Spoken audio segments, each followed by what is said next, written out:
Time now for News Abuse, where we highlight the most dreadful cases of media misconduct. Joining us now is Fox's own Howie Kurtz, the host of Media Buzz. Howie, it's great to see you. So, the new president said today that the press does not cover terror attacks. Is that true? Well, it's true that attacks in Europe get less coverage than those on U.S. soil, and it's also true that we move on more quickly now from these attacks because tragically they've become so much more common. But I'm puzzled, frankly, that President Trump would say the dishonest press doesn't want to cover these attacks. There's always huge public interest. Moving on to news abuse, Tucker, you got to... There is on this channel. We certainly covered them, and I think we should. Absolutely should. Magazine covers have found a new villain. Let's put a couple of these up. Der Spiegel is President Trump beheading the Statue of Liberty. Lovely.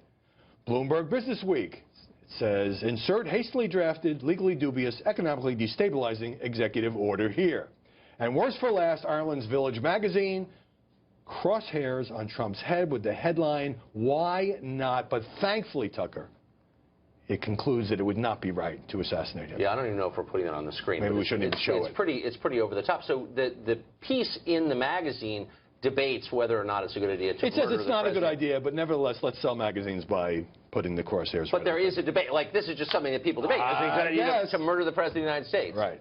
Now, the Washington Post over the weekend backed off an article about Steve Bannon supposedly marching himself over to Homeland Security and telling Secretary John Kelly that he couldn't exempt green card holders from the president's travel ban, and then being on a 2 a.m. conference call. None of that was true. I talked to White House spokesman Sean Spicer, who told me the following.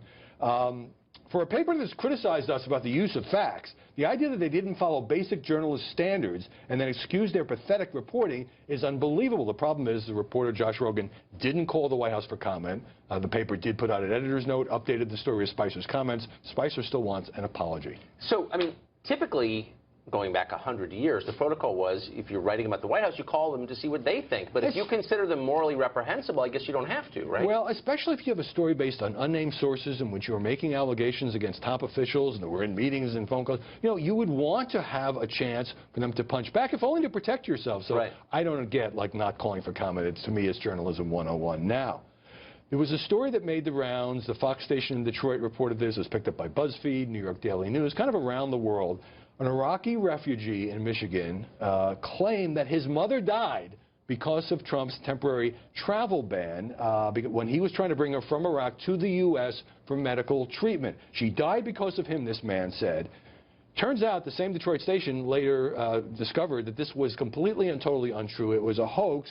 They talked to his imam, who confirmed that the woman had actually passed away at least 5 days before the president's action. Interesting. But what's even more interesting is the assumption that undergirds it, which is the U.S. government has a moral responsibility to let in people, anyone, you know, there's a lot of sick people around the world, and by the way, I feel sorry for anyone who dies trying to seek medical care. On the other hand, it's the United States' responsibility to admit anyone who wants medical care? I mean, what is the assumption here?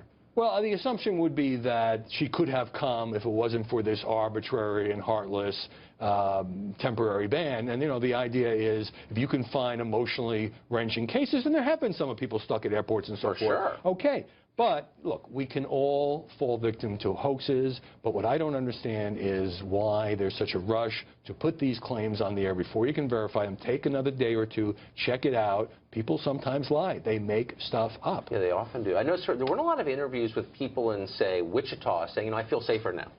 Yeah, that's the part of the stuff that gets undercovered. Like, there is another side to this. Some people like the executive orders. I didn't see them being interviewed. You know, there were stories in the New York Times and Washington Post where they went out and talked to Trump voters, and they liked what he was doing generally. It wasn't on this. I think that shows what they didn't do in the campaign, doing a little bit more of now, at least showing that there is another side when it comes to this president. There always is. Howie Kurtz, thanks a lot for that. Good to see you, Tucker.